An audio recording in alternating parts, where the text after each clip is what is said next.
Bricks জোটের new development bank বা NDB বাংলাদেশের যোগ দেওয়া নিয়ে সরকারের নীতি নির্ধারকদের মধ্যে জোরসোরে আলোচনা শুরু হয়েছে। ভারতের প্রধানমন্ত্রী নরেন্দ্র মোদী গত 17 ডিসেম্বর প্রধানমন্ত্রী শেখ হাসিনার সঙ্গে ভার্চুয়াল সভায় বাংলাদেশকে এনডিবির সদস্য হওয়ার আমন্ত্রণ জানানোর পরই এই আলোচনায় গতি এসেছে। এনডিবিতে যোগ দিলে বাংলাদেশ কিভাবে লাভবান হতে পারে সেই হিসাব নিকাশ করছে সরকার। এ নিয়ে আগামী 2 ফেব্রুয়ারি এনডিবির চেয়ারম্যানের সঙ্গে অর্থমন্ত্রী আহমদ মুস্তফা কামালের একটি ভার্চুয়াল বৈঠকের কথা রয়েছে। উদীয়মান 5টি বড় অর্থনৈতিক জোট ব্রিক্সের উদ্যোগে 6 বছর আগে প্রতিষ্ঠিত হয় এনডিবি। ব্রাজিল, রাশিয়া, ভারত, চীন ও দক্ষিণ আফ্রিকার নামে অধ্যক্ষর নিয়ে নামকরণ করা হয় ব্রিক্স জোটের।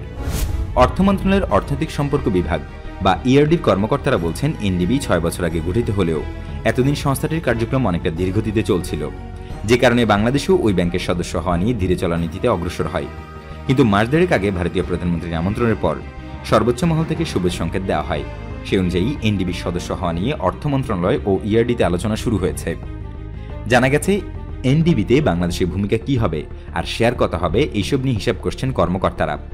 নতুন ব্যাংকে ঋণের সুদের হার, গ্রেস পিরিয়ড, চাঁদার পরিমাণ, শেয়ার কেনার জন্য কত টাকা বিনিয়োগ করতে হবে, কোন কোন খাতে বিনিয়োগ মিলবে ইত্যাদি বিষয়ে খোঁজখবর চলছে। এনডিবির চেয়ারম্যানের সঙ্গে অর্থমন্ত্রী মুস্তফা কামালের বৈঠক এইসব নিয়ে আলোচনা হবে। জানতে চাইলে ইআরডি অতিরিক্ত সচিব জানান, এনডিবির সদস্য হওয়া নিয়ে আলোচনার প্রাথমিক পর্যায়ে রয়েছে। এইসব বিষয়ে এখনো চূড়ান্ত সিদ্ধান্ত হয়নি, তবে আলোচনা চলছে। জানা গেছে, এনডিবির সদস্য হতে বাংলাদেশ আগ্রহী, কারণ সরকার 5 বছর মেয়াদী ষষ্ঠ পঞ্চবার্ষিকী পরিকল্পনা অর্থাৎ 2021 থেকে 25 বাস্তবায়ন শুরু করেছে এই বছর। এই 5 সালা পরিকল্পনা বাস্তবায়নে খরচ হবে 65 লাখ কোটি টাকা। এছাড়া জাতিসংঘে ঘোষিত 15 বছর মেয়াদী টেকসই উন্নয়ন লক্ষ্যমাত্রা বা এসডিজি বাস্তবায়নেও বাড়তি টাকার প্রয়োজন হচ্ছে। অন্যদিকে আগামী 2026 সালে বাংলাদেশ স্বল্পোন্নত দেশ বা এলডিসি থেকে উন্নয়নশীল দেশের কাতারে উন্নীত হওয়ার পর সহজ শর্তে ঋণ পাওয়া বাতিল হয়ে যাবে। এইসব দিক বিবেচনা করেই বাংলাদেশ নিউ ডেভেলপমেন্ট ব্যাংক বা এনডিবির সদস্য হতে চায়, যাতে বিপুল পরিমাণ টাকার যোগান পাওয়ার নতুন একটি উৎস তৈরি হয়। বাংলাদেশ যদি এনডিবিতে যোগ দেয় তাহলে ঋণ পাওয়ার নতুন একটি দরজা খুলবে বলে মনে করেন বিশ্বব্যাংকের ঢাকা কার্যালয়ের সাবেক প্রধান অর্থনীতিবিদ জাহিদ হোসেন।